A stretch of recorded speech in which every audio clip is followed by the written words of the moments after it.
The Public Investment Corporation did not inform the Government Employees Pension Fund when it invested in the controversial biotechnology. This is according to GEPF Principal Executive Abel Sithole, who testified before the PIC Commission of Inquiry. He told the Commission that after the PIC assured the GEPF, that processes were followed in the IO investment, the GEPF was surprised when the PIC announced the suspension of its officials for flouting governance and approval processes. The PIC suspended the head of listed investments, Fidelia Madavo, and Assistant Portfolio Manager Victor Siani following a preliminary investigation into IO technology. The GEPF says it views this as a serious breach of trust by the PIC. Sithole says that the PIC did not involve the GEPF, even though it was above the 2 billion rand limit that required GEPF be informed, and that the PIC did not highlight the investment in its subsequent reporting to the GEPF. The PIC invested 4.3 billion rand in IO technology in a transaction said to have been inflated and also flouted PIC regulations. Let's get more on this from our reporter Gloria Sifako-Musi, who's standing by in Pretoria. Very good afternoon, Gloria. Take us through what else happened. Good afternoon, Zinga, and good afternoon to our viewers. Well, Abel Sithole of the GEPF took the stand this morning, detailing the relationship between the PIC and the GEPF, but more on the issues that have attracted much attention here at the Commission. That is IO technology and the deal that was PIC invested on behalf of the GEPF, saying that the PIC did not inform or in any way involved the GEPF when it was in considering and investing in this, and saying that remember there's a limit with regard to unlisted investments, where if it's above 2 billion rands, then the PIC should inform the GEPF. But in this case, they say they did not. But when they questioned the PIC with regard to this, and they said that this was not, they did not see this as unlisted investment. Remember, they were investing during the time when IO technology was listing on the JSE. They bought the shares then.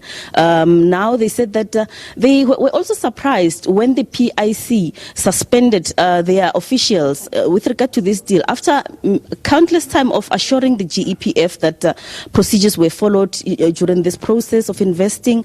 But later on, now the PIC went on to suspend the head of listed investment, Fidelis Madavo, and Victor Siani, saying that they had flouted some of the regulations of the PIC. And we also heard that he spoke also about the SA home loans transaction, saying that before we get to the SA home loans transaction, let's finish up with the GEPF and the PIC with regard to the IO technology, where they said, remember, the PIC went to court to try and recoup the money that they invested in IO technology. This was around the 29th of May. But somehow the GEPF was also again not informed that there were summonses that were being issued. It was cited as a plaintiff jointly with the PIC in this. Let's hear what Sithole had to say regarding this.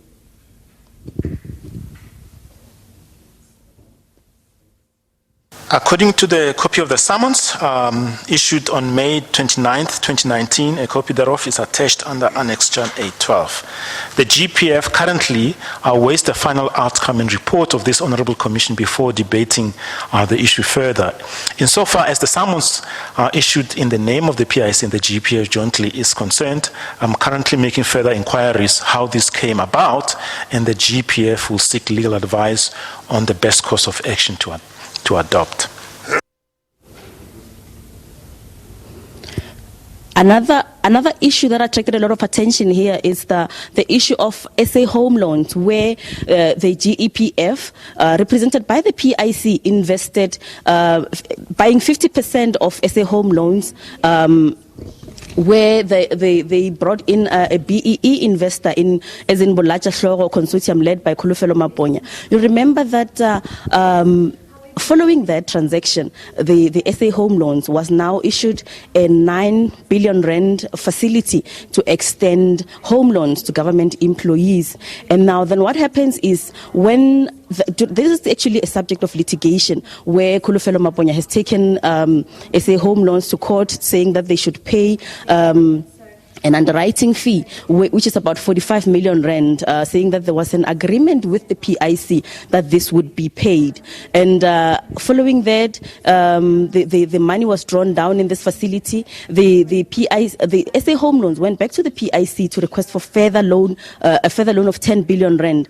And according to testimony that was had at a commission, we understand that they were told that it would not happen until a sum of about 95 million rand was paid to Maponya, saying that it's a part of the money that was not paid before, that it's now a matter of litigation, and the 50 million rand, that would be a percentage of the 10 billion rand. But today we heard that the GEPF has not been approached with regard to this, and saying that their decision on this would not be impacted by any external party.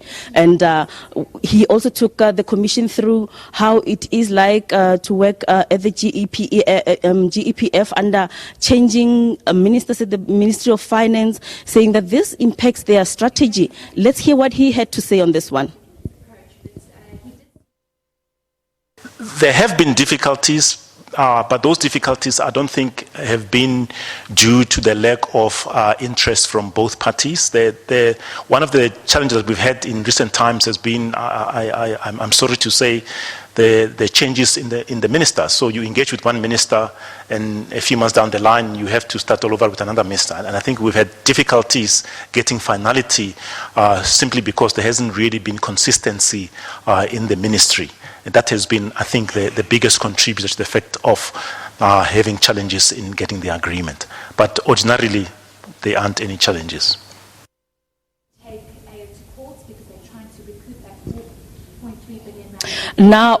Now the commission is on break.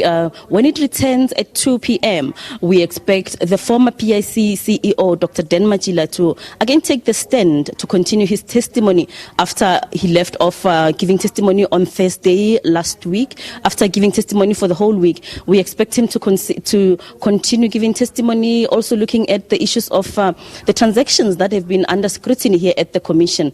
It's back to you, Nzinga. Gloria Sifakomusi giving us an update there from the PIC inquiry. It's time for a short break. When we come back, we'll take a look at the African markets and some news on Eskom. Do stay with us on Point.